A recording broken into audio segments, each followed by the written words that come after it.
موجودہ دور اور دجال۔ قارئین، دجال کا ظہور قیامت کی نشانیوں میں سے ایک بہت بڑی نشانی ہے اور اس کے بیان ماضی میں اس کے بیان کی اہمیت اس امت کے اندر کتنی رہی ہے، اس کا اندازہ اس بات سے لگایا جا سکتا ہے کہ مسلمانوں کے گھروں میں مائیں جہاں اپنے بچوں کو دیگر اسلامی عقائد اور بنیادی تعلیمات سے آگاہ کرتی رہی ہیں، انہی میں سے ایک دجال کا فتنہ بھی سر فہرست ہے۔ اکثریت کو یاد ہی ہوگا کہ جب آپ چھوٹے ہوں گے تو ان کی ماؤں کی زبانی دجال کا خوفناک کردار ان کے لاشعور میں بٹھا دیا گیا ہوگا۔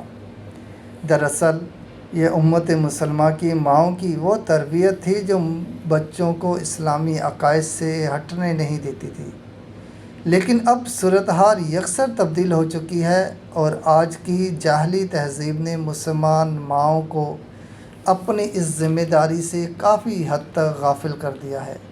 نیز یہ کہ خروج دجال کی نشانیوں میں سے ایک نشانی ہے کہ لوگ دجال کے ذکر کو بھول جائیں گے اور کچھ نادان اس کا مذاق بھی بنائیں گے۔ لہٰذا یہ بہت ضروری ہے کہ اگر آپ خود کو اور اپنے گھر والوں کو فتنہ دجال سے بچانا چاہتے ہیں تو اپنے گھر میں دجال کے تذکروں کو عام کریں تاکہ آپ کی آغوش میں تربیت پانے والی نسل کو اپنے سب سے بڑے دشمن سے آگاہی حاصل ہو سکے۔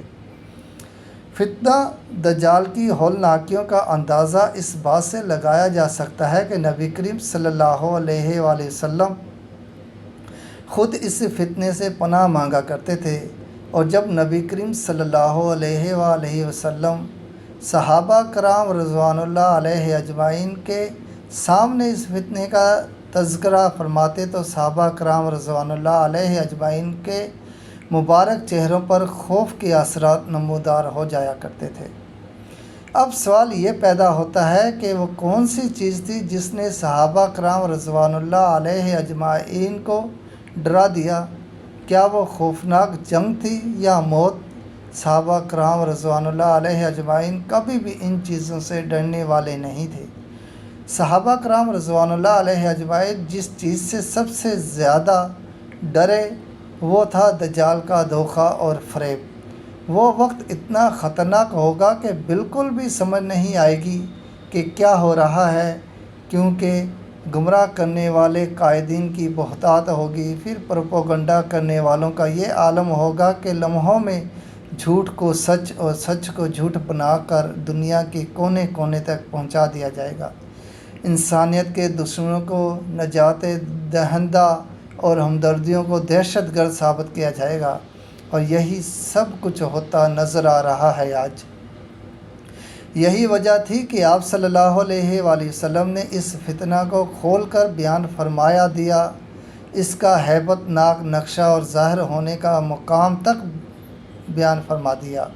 لیکن کیا کیا جائے اس امت کی غفلت کا کہ عوام تو عوام الخواص نے بھی اس عالمگیر فتنے کا تذکرہ کرنا بالکل ہی چھوڑ دیا، حالانکہ نبی کریم صلی اللہ علیہ وآلہ وسلم نے تاکیداً فرمایا کہ میں بار بار تم سے اس لیے بیان کرتا ہوں کہ تم اس کو بھول نہ جاؤ، اس کو سمجھو، اس میں غور کرو اور اس کو دوسروں تک پہنچاؤ، اور اس مسئلے کو جب تک ہم یہودیوں کے نظریے عقائد کو نہیں جانتے تب تک ہمیں پتہ نہیں چل سکتا۔